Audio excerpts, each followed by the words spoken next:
Om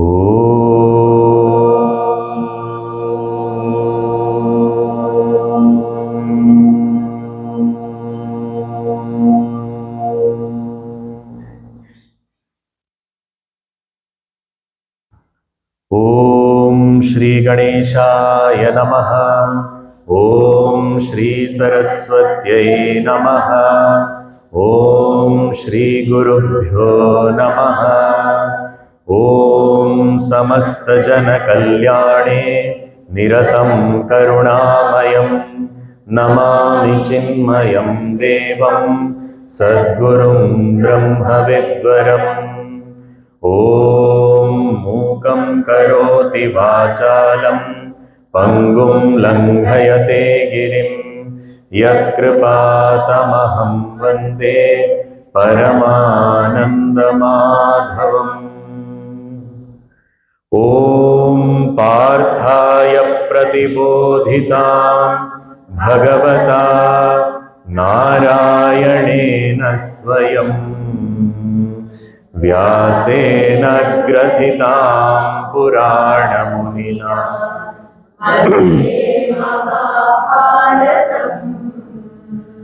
Advaitamritavarshinim Bhagavatim Ashtadashaadhyayinim Amba Tvam Anusandadhami Bhagavad Gita Bhavatveshini.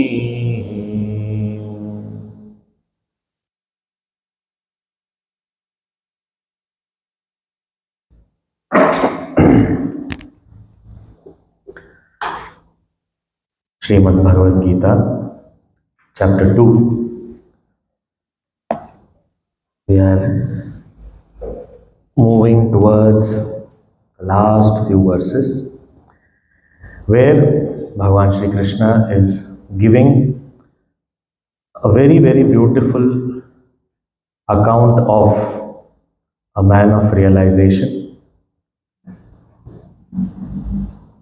Arjuna's question was, how can such a person be defined?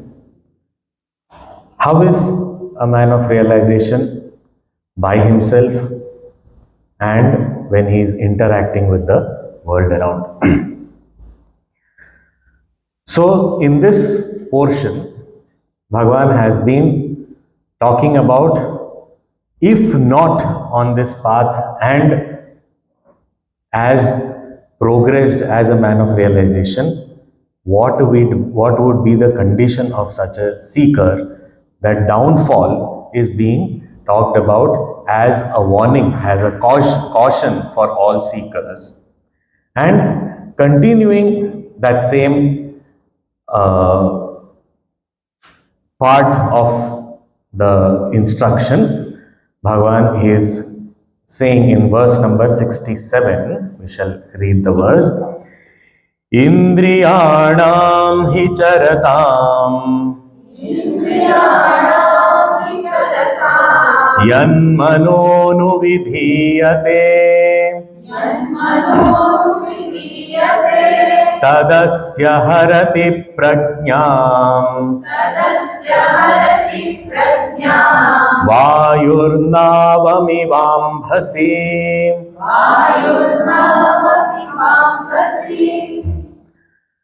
After indicating the ladder of rise, saying that what is the purpose of studying the Gita? Many people say, what is the use of studying the Gita? That was instruction given so many years ago to some Arjuna in some battlefield. We never go to any battlefield and we don't need this knowledge. But the point is, do we want peace? Yes. Do we want bliss? Yes. Then we should study the Gita. So he's saying that if we are able to live amidst the objects without getting affected by the objects, interacting with everyone but not getting influenced, that is good enough, that is success. That is the right way of living. No need to run away from society, from objects. So this aspect, he is further talking about, saying, if we are not careful, what he said, without likes and dislikes, if we are moving around amidst the objects, it doesn't affect us, and therefore we are able to find peace and bliss.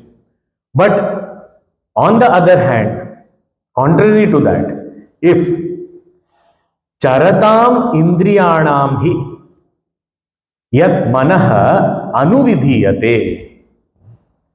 One thing is, these indriyas, these senses, charatam.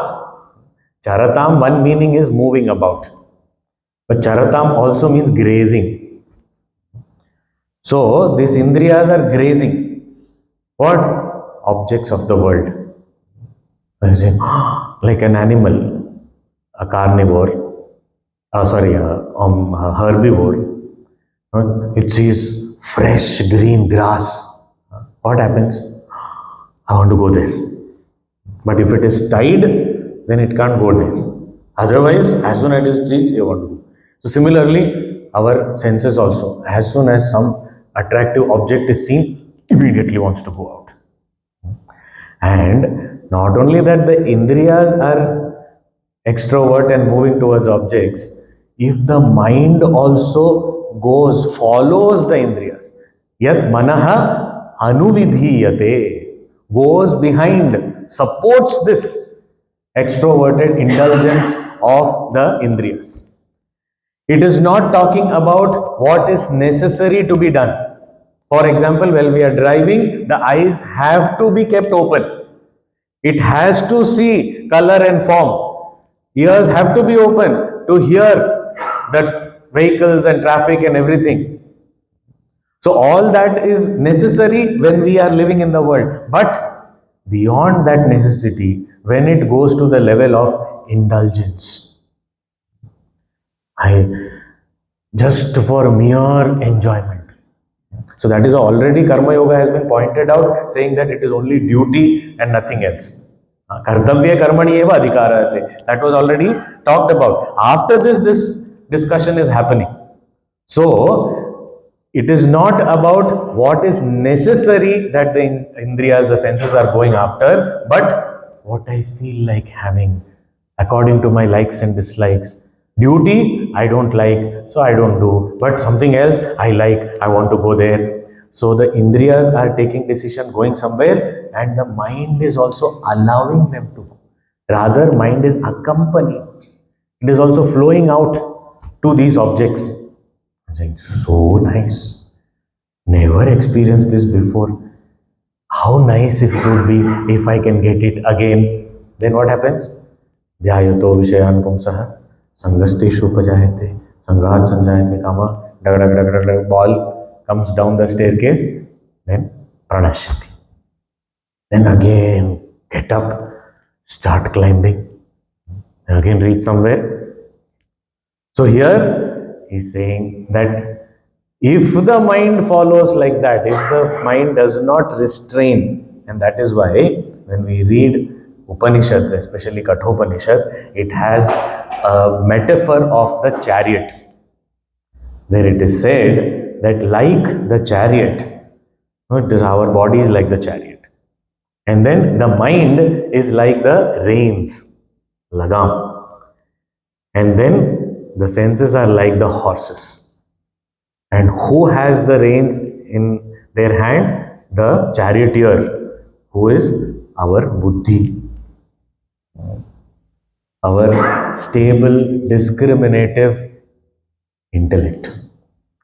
Having the reins of the mind in his hand and the senses under control. This picture, if we see, that is how we are living. Now, if the horses decide where they want to go, one horse going on the left side sees some nice green pastures on the left. This horse decides, I want to go here. The right side horse wants to go to the right side. The middle horse wants to go forward. What will happen? Now the charioteer has the reins. So with that reins, he has to direct the horses in one direction and say, okay, move forward. But if that doesn't happen, the reins also are as though just letting loose, okay, go, I will also come with you. and the charioteer doesn't have any control over the reins or the horses, then what will happen to the chariot's movement? It cannot move towards the goal at all. Because all the energies are scattered, drained. This is exactly what he is saying, that Indriyanam hi charatam, this charatam indriyanam, these wandering senses, if the mind also follows and supports them, then what happens? Tadasya harati prajna. Such a mind takes away prajna, the knowledge in the intellect. This is very, very practically, if we understand, and we all have experienced this. What is that? No, there is something called an ideal, and there is something called a behavior. Ideal, behavior. And we always are struggling between these two. For example, I have an ideal. Let us say I want to wake up at 4 o'clock in the morning. PM we can, AM. Huh? So I want to wake up. There was this man, he said, when the first rays of the sun enter my room through my window, first I am awake. Very good. But still, why your family is not happy with you? So that's because my window is facing the west. So that is how many people are. But even if we are like that, our ideal is what? I want to wake up at 4 o'clock. I want to get up. I want to do my sadhana. Little bit of Bhagavad Gita I will read. Suddenly that, that what is it called? That avesha. Sudden upsurge of energy and inspiration. I want to get up early. Okay. So what is the ideal? 4 o'clock. Okay, what is the present behavior level? 8 o'clock, let us say. We don't say 4 p.m., 8 a.m. Okay, so 4 a.m., 8 a.m. This is where it is. Now, based on the ideal, if that 8 a.m. over a period of time slowly comes up to 7:30, let us say, then what happens? Okay, so little bit of hope increases, strength increases, and I say, okay, now 4 hours gap was there, now 3.5 hours only. Okay, then still I apply myself, I start getting up sooner and sooner, 7, then slowly 6:30, 6, this is possible. And as I start moving up, there is a possibility of going. Sometimes what happens is, but this kind of such a big gulf is very difficult.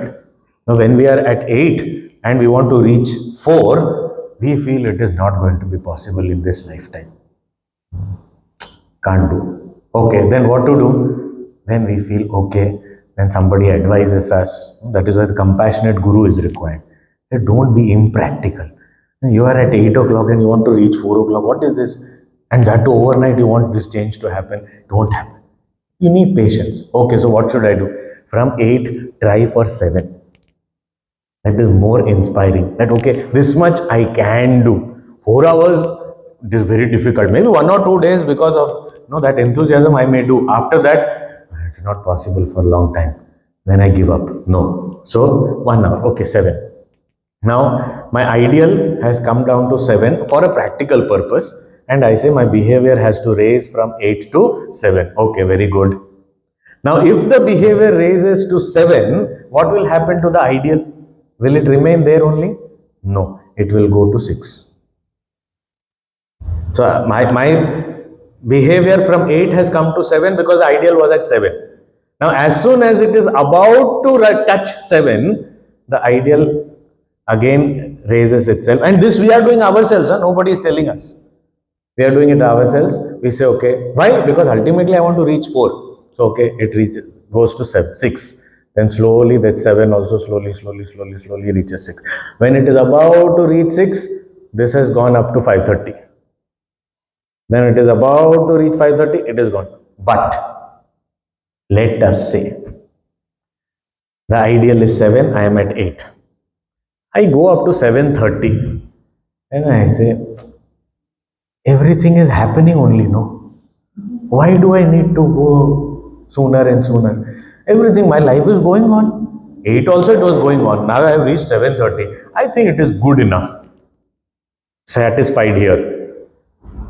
And when it is satisfied at 7:30, what will happen to the ideal? Will it remain at 7 or go up? No. It will come down to 7:30. I say sufficient. That is also okay. Ideal has come down to 7:30 at the level of my behavior. Will the behavior remain there and then? The behavior come down to 8 because ideal always is a little higher, one notch higher than my behavior. So my behavior will fall so as to accept an ideal which is higher. So if I don't put an effort to raise my behavior to the level of the ideal will fall, and if the ideal falls, my behavior further drops. This is the psychology that is being pointed out here. That if my mind lets the senses go freely and the intellect doesn't have its control over them, what will happen? Not only that these senses and mind go here and there, but also they will take away all the knowledge and the discrimination and the clarity of my intellect with them. So it will happen. Tadasya harati prajna. And how does it take it away? So it's saying Vayur Navam Iva Ambasi. Like in an ocean, when there is a boat or a ship sailing and suddenly there are storms.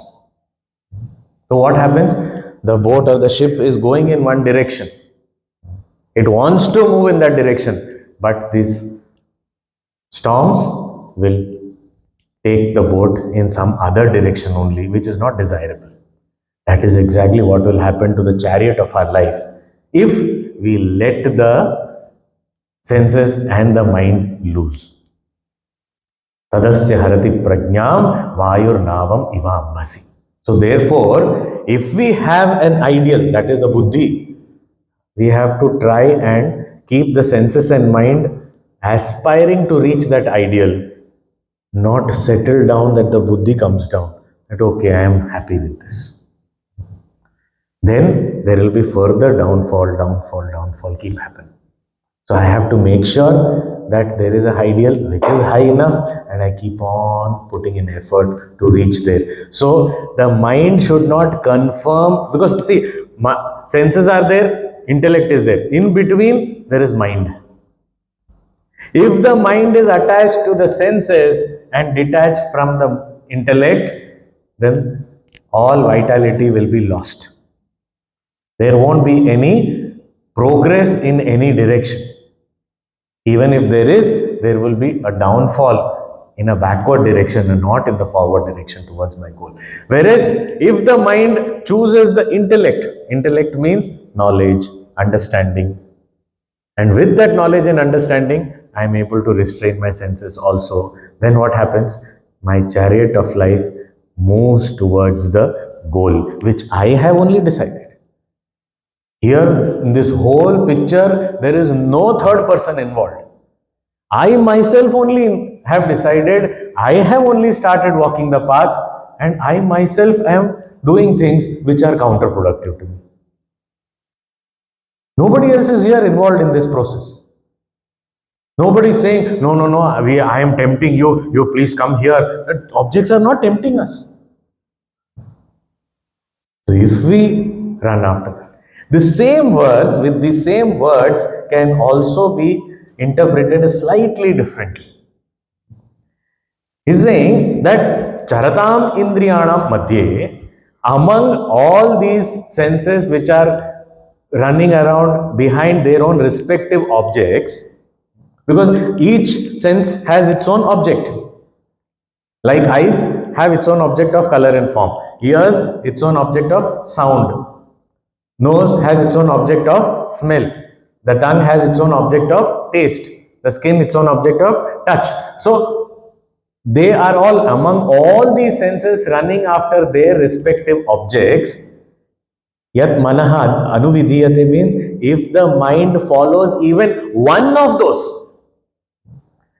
not necessarily all of them, even one of those, if the mind follows and flows out of that sense, just one in that field of indulgence, even then all the knowledge is lost.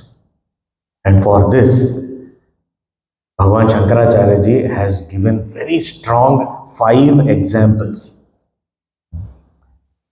These are examples from nature. Our rishis and acharyas and all have been so much in harmony with nature that they could get inspiration from every aspect of nature. So he says, for example, the deer. The deer has a weakness for sound. So if any hunter, etc., want to capture a deer, they don't have to run too much. They just have to produce some nice music. They take some drums and all into the forest and they start playing very melodiously, beautifully. It is said the deer gets enchanted by that music and is standing still, cannot move. It may be seeing the hunter approaching, but it is not able to move. Why? Enchanted by that music. The music is there. I'm so attached to that music, I'm not able to. Now, what has happened in this situation? The prajna, the knowledge that this guy is going to capture me or kill me is danger, that knowledge, it is always there. It's an instinct in a deer, but it is not working now. Why? Enticed by that music. Harati prajna. Completely stunned. It is just standing there. And the deer hunter comes and captures it. Same way, an elephant, so powerful. This deer, capturing a deer is not easy. It's such a fast runner, but still, with music, it is easily captured. Same way, an elephant, so huge, so heavy, so powerful, can uproot a tree effortlessly. That elephant has a weakness for the sense of touch. So there are hunters who know this, and what they do is they dig a pit, and near that pit they make a false she elephant and just keep it there with paper mash or something like that. It will look like an elephant from a distance. The elephant wants that sense of touch, so goes and wants to rub itself against that she elephant, and the she elephant falls into the pit. He also falls into the pit. He is captured. This is the way hunters use, because they have seen such things. So such a huge animal can easily be led to captivity. Nobody needs to put in too much of effort. Similarly, the third example is that of a moth. A moth, so swift in flying, nobody can catch.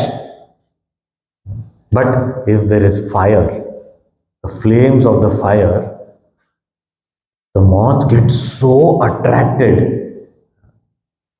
It may feel the heat also.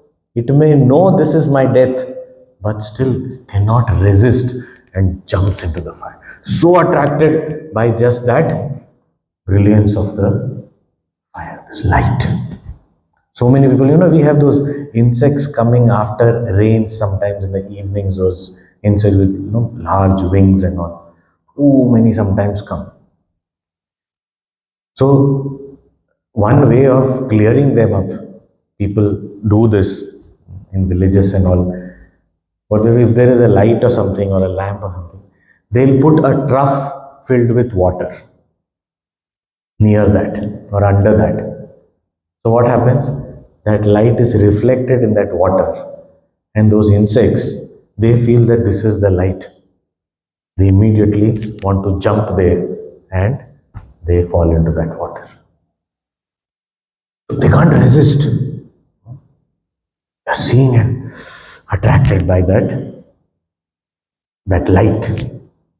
Then fourth example is of a fish. A fish, generations of fish, they have known that what is a bait. When it comes down, something suddenly food is hanging in the water. So the older fish must have told the younger fish, don't go near it. Free food is not good. Anything served free, remember, you are the product. The older fish must have educated. Don't take any freebies. But still, attraction. Tasty food. This might not be a trap. Maybe my grandfather, that those times they may have no traps. This in our times and all, no traps. They are very genuine. And then finally goes, tries to grab, and that's the end of the fish. So gets attracted by taste. Then the fifth example is that of a bee, bumblebee. Now this bumblebee, it is said, even if it is a thick wood, a stem of a tree, or a thick bamboo, it can drill a hole through that. Hard wood, it can drill a hole through that. That bee, it goes and sits on a bloomed lotus. And it gets intoxicated by that soft fragrance. And in the evening when the sun sets, the flower closes its petals. And when it is closing, maybe it knows that it is going to close, but unable to leave that smell. Completely closed. And once it is closed, it knows that it has got trapped, but it is not having that ability to drill through those soft petals of the lotus and come out. No capacity. Why? Intoxicated in that fragrance. All vitality, all energy, all strength lost. Knowledge is lost, strength is lost. And Shankaracharya says, these five examples from nature, we find they have a weakness of only one sense organ and they meet their death. Then what to talk of a human being who has all five as his weakness? This is the condition. Indriyanam hi charatam yan manaha anuvidhiyate. Even one of the indriyas it follows, there is distraction. What to talk of all five? And I am right now like that, scattered. Everywhere I want everything. And I am not able to progress at all. My knowledge, my understanding, everything has been as though looted away by these senses and mind. Like storms, creating this disturbance and taking away the ship from its path. So therefore, what should be done? In the past about 9 verses, Bhagavan has again and again reiterated this in so many ways. And slowly we feel scared. Oh, I'm very scared. Will I also meet my end only like this? This destruction. I asked you what is the greatness of a man of realization and you are scaring me. What is this?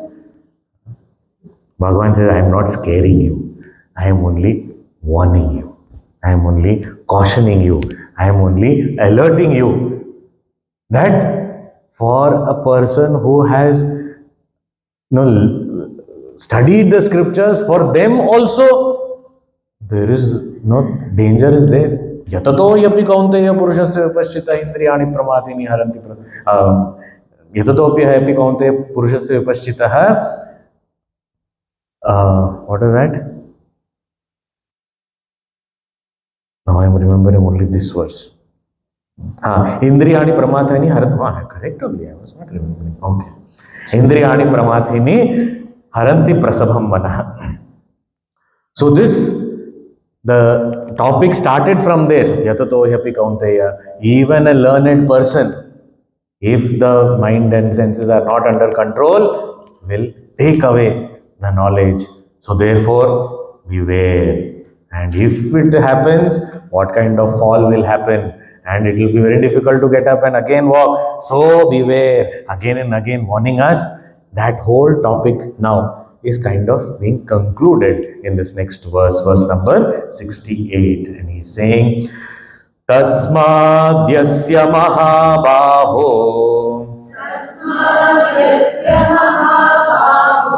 निगृहीतानि सर्वशः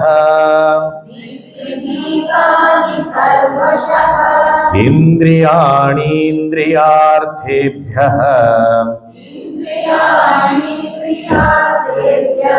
तस्य प्रज्ञा प्रतिष्ठिता.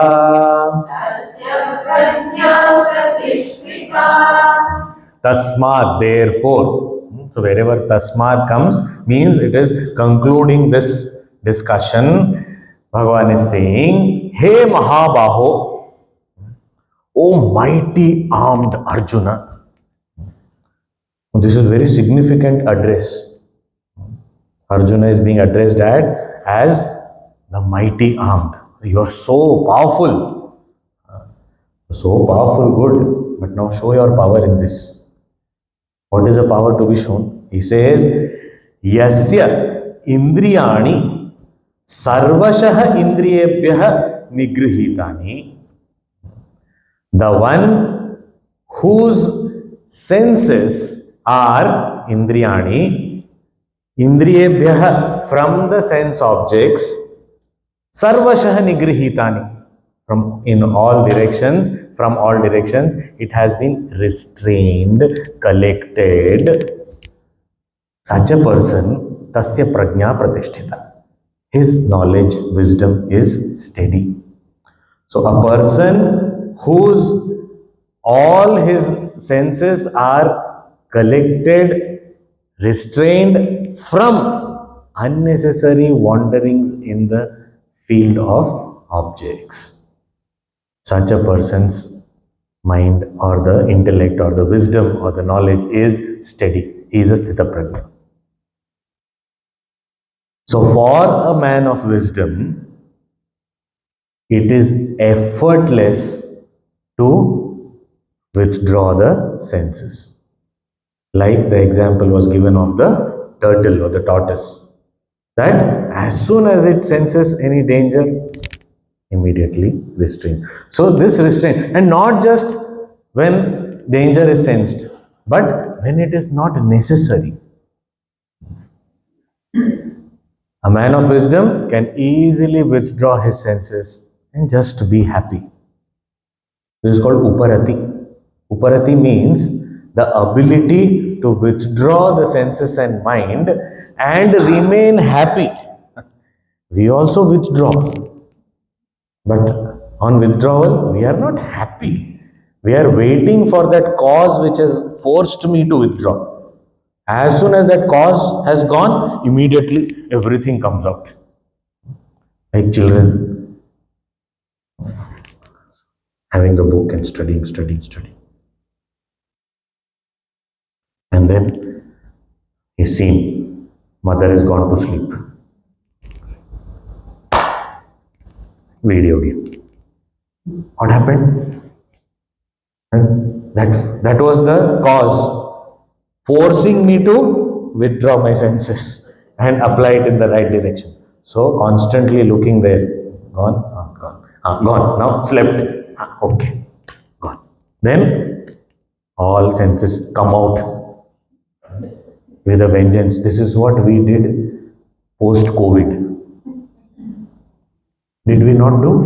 When we were asked to be inside our homes, it was an external cause for us to remain restrained. Somebody asked, what did you do in the year 2020? I washed my hands. That's all I did. So I did all that. Was very careful. Going out also, double mask. Be careful, keep distance. Even there are stickers, they were there in the lift on four corners. You can't stand so much in the corner also. That is where the sticker is put. That if you stand like this, you'll have to stand like this. But still, we did all that. Keep distance. Everything. We became very hygienic, very disciplined. No eating out. Oh, danger, danger, all this. Till when? At first wave was slowly declining. Suddenly our senses started moving out. Then second wave came. Again came. External cause. Then the second wave slowly went up. Again came out. And third wave, it is flu only. 1 week. No problem. Forced rest. Anyway, I want to sleep. I'll sleep. No problem. So what happened? That restraint was not restraint. It was suppression. Here, Bhagavan is not talking about suppression. Here he is talking about with understanding, whether it is necessary, whether it is healthy. Based on that, am I able to restrain my senses, my mind, and apply it in the direction that I want? Then such a person is of steady wisdom and will to be able to restrain. Otherwise, I am a slave only. So here he is saying, such a person, hey Mahabaho, mighty armed soldier Arjuna, show your power here. Restraining senses needs more power than showing it off outside in a battlefield. This is greater power. And that is why one who has done this is respected more in society than any external valor. If you think about it, the kings used to bow down to sages. Why? If we look at the external power, the king was more powerful. He could win battles, he could protect the land and his subjects. But that king also will bow down to the sage who had mastery over his senses and mind. This is what is real power. So that is what Bhagavan is hinting. Hey Mahabaho, you are valorous in the battlefield, but do that in your inner battlefield also. Learn to have your senses under your control. You decide when to use, how much to use, and when to withdraw it. And such a person, this is very, very natural and effortless for a man of wisdom. If it is natural for a man of wisdom, for us, it is the direction in which we have to put in effort. We have to try that. So, tasya prajna pratishtita. After saying this, after having indicated all the possible pitfalls, dangers, and warning, alerting Arjuna and alerting us through Arjuna. Now, again coming back to the main topic. What is the main topic? Who is that great man of wisdom? Although in between also he was not describing somebody else, he was describing the man of wisdom only. But along with that, he was also giving us some guideline and warning us. Now coming back, he is again talking about this man of wisdom. And this teaching methodology that is unique to the scriptures. Here Sri Krishna uses this. And what is that? Now sometimes when we say something very straightforward and then the student is listening. And student, who student? We are the student. So we know our mind very well. So if somebody instructs us in a straightforward language, we say, okay, and this I have heard. Now tell me something else. You have heard, but you are not living that. I want to help you. Yeah, that I will leave anyway. There's a lot of time. Tell me something else if you have. Something else. Truth can be only one. How can I tell you something else? Some other truth, where will I get from? No. You are repeating too much, I am not getting the point. And sometimes the teaching becomes, the teacher is very inspired, but the student gets bored. What is this again? Brahman. Man of wisdom, equanimity of mind, do karma yoga. I know it, okay, now give me something, what is this? So that student becomes very complacent and bored, and so sometimes that is how a student starts sleeping in the class. Eyes open or eyes closed doesn't matter, but sleeping happens. And students have great ability. How do we know? We are ourselves students, so we know it. We can sit like this. The teacher feels that I am paying full attention, but inside I have gone to sleep. And then, eyes are open throughout. There are so many such people. Slept. Like fish, they must be Matsya Avtara. So fish also, they don't close, they have transparent eyelids. So even if they close the eyelids, we feel that it is open only. Horses are there, they can sleep standing. We can do all this. Humans are capable of everything. Sleep anytime, in any way. Even like a bat, we can sleep upside down. We should see all this in international airports. We'll find all these different types of sleeping postures. So, anyway, so here Bhagavan is utilizing a language which suddenly, on hearing these words, we're saying, what are you saying? What does this mean? It is not anything complicated, but the words used are in such a way that anybody would be shaken up and say, what? I want to pay attention.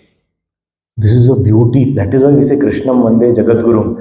Bhagavan Shri Krishna is the best teacher in the world. Why? Because the way he is using words, any student, if he is kind of, or even after listening to all this, beware, sometimes one gets demoralized. So that inspiration is also required. Shaking up is required. Waking up is required. And this is what is happening in the next verse.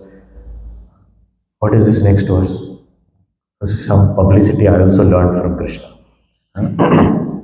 Okay, so what is this? Verse number 69. Ya nisha sarva bhutanam tasyam jagarti sanyami yasyam jagrati bhutani सा निशा पश्यतो मुनेः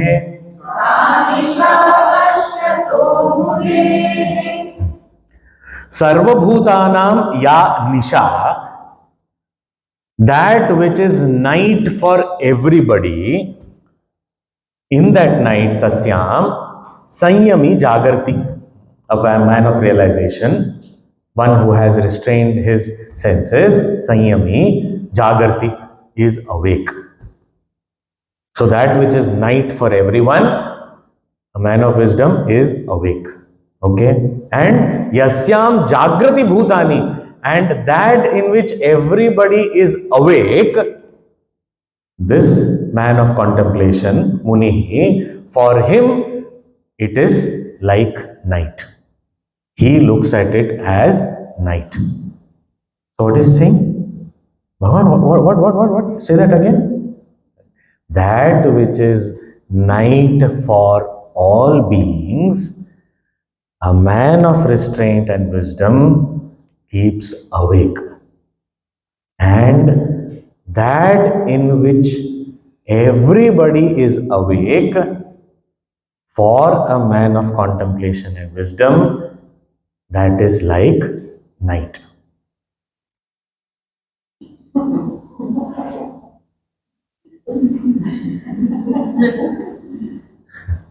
Understood. Understood? What did you understand? You first time you have understood so quickly. How did you understand? And that too such a complicated language. How did you understand? This is simple, not complicated. I understood. I understood who is a man of realization. I know it now for sure. Who is it? An owl. I know very well. Owl is the man of realization you have been talking about. Now, with that understanding, now I have to read all the other verses before so that now I can relate it correctly. You should have told me in the beginning itself you're talking about an owl. This is not about an owl. So then what is it? Not owl, it is human being. Yes, human being. Human being. Oh, we have studied in Ramayana and Mahabharata and all this. There are these species of beings which are called Nishachara, Rakshasas.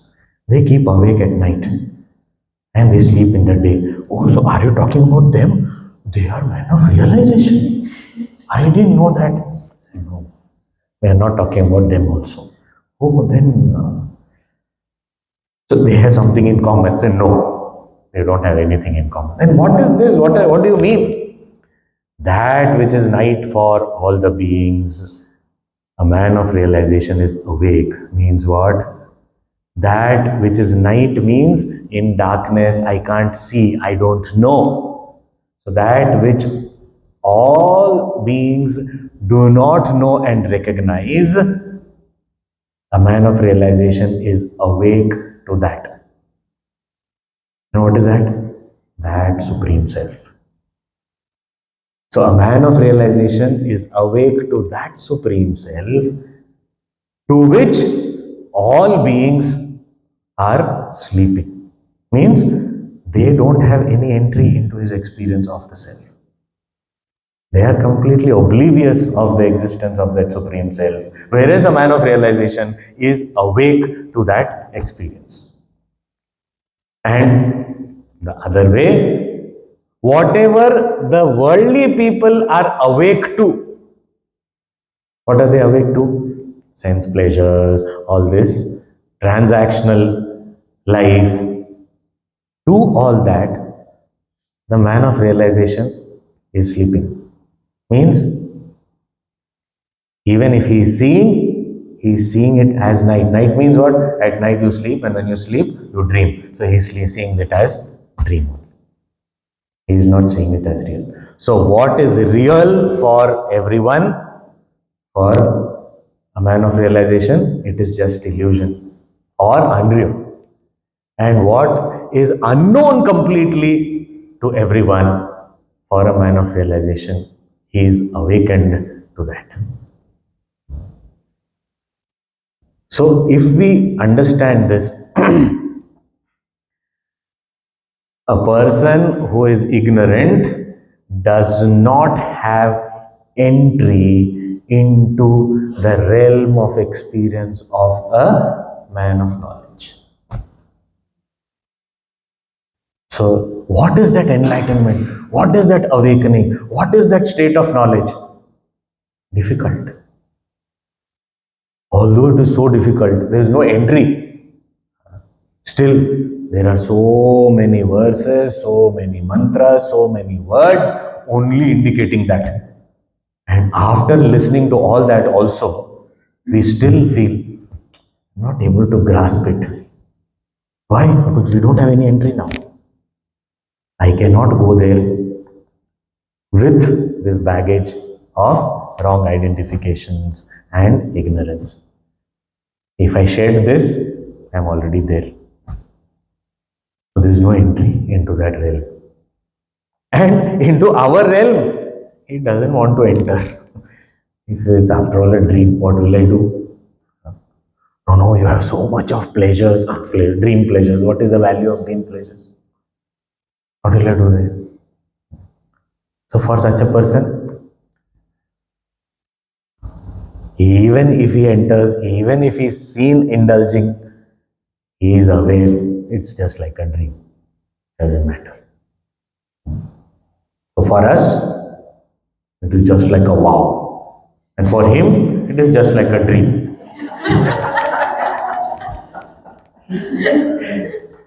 But a dream only, how, what? What pleasure, what? For a person who is woken up from the dream has no value, no attraction. But till the time we are in the dream, we feel that is only real. And we want to enjoy more and more. That is sometimes, I don't know if you have experienced, I have experienced it many times. Morning, you wake up, you have not gotten out of bed, you wake up and you realize that you woke up a little sooner. You had bought a cup of ice cream, the spoon was there, and you were just about to eat and you woke up.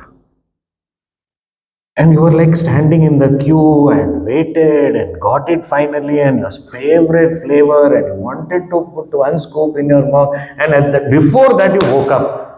You feel so bad. What is this? And what you do? You go back to bed, close your eyes. Since you were already there only, you just close your eyes and you say, let me finish this dream. Finish this dream means finish the ice cream and then I'll get up.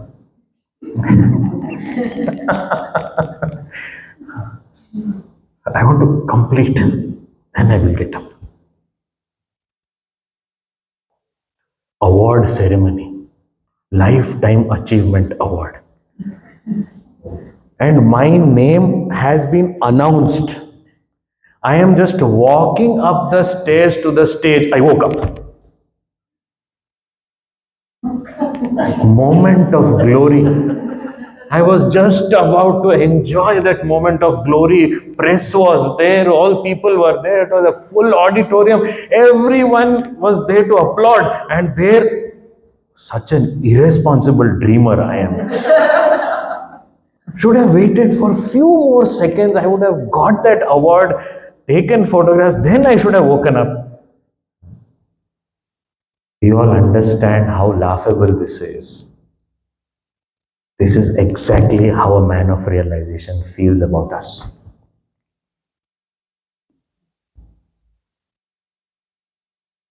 And we don't understand why he is laughing at us. Because we have no entry into that realm. And he is seeing that it is all. But out of his compassion, he comes into the dream and tells us, Yanisha Sarvabhutanam. Spends decades together to enlighten us. And then we understand slowly, maybe he is right. But still no entry. Then I have to keep on. So here, along with that indication, along with that description of a man of realization, there is also guidelines. Guidance. How is he guiding Sri Krishna? He has used two words for a man of realization. What are those two words? Sanyami in the first line, Muni in the second line.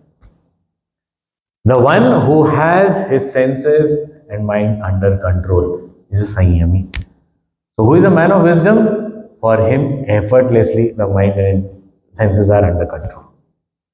And second, Muni. Muni means what? Mananashilaha Muni. The one who is a thinker, who believes in reflection, not just taking whatever is there on face value. One who just sees and believes that whatever he sees alone is real. By the etymological sense, in Sanskrit, such a being who sees something and believes that alone is real is called a Pashu. Pashyati iti Pashu means animal. And human beings are called Manushya. Manushya means Manyate iti Manushya. Mananat Manushya. The one who thinks beyond what is seen is called Manushya. A human. So if we just, whatever we are seeing and experiencing through our senses, that alone is real to us, then in the strictest sense of the term, we are Pashu. But if we apply our mind, try and think about, is this really there? What I am seeing, is that reality? Or the reality is something else only which is completely hidden. And hidden where? Hidden in plain sight. I am seeing it all the time, yet not seeing it. Just a little bit of thought. That is called a human being. A human dignity is achieved by just little bit of reflection. So he's saying this reflection and restraint. This is what we need to practice, which is effortless for a jnani, for a sthita prajna, for a man of realization. So if we can practice this restraint and reflection, we are also moving towards gaining that experience of that realm, which right now is beyond my reach.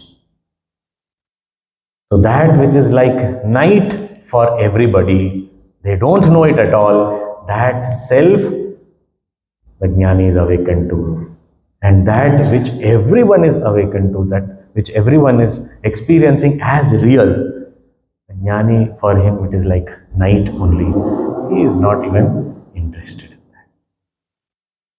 So this also is a methodology of teaching where Arjuna's attention has been again attracted once again.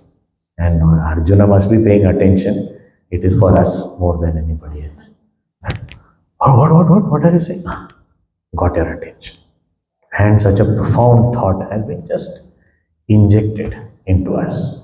This has to be reflected upon quite a lot, and its implications and its experiential wealth that it has. And now there are 3 more verses which we will see tomorrow.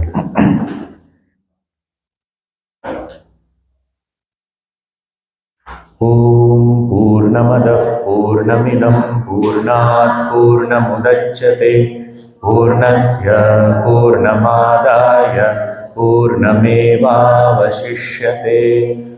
Om Shanti Shanti Shanti. Hari Om Shri Gurubhyo Namaha. Hari Om.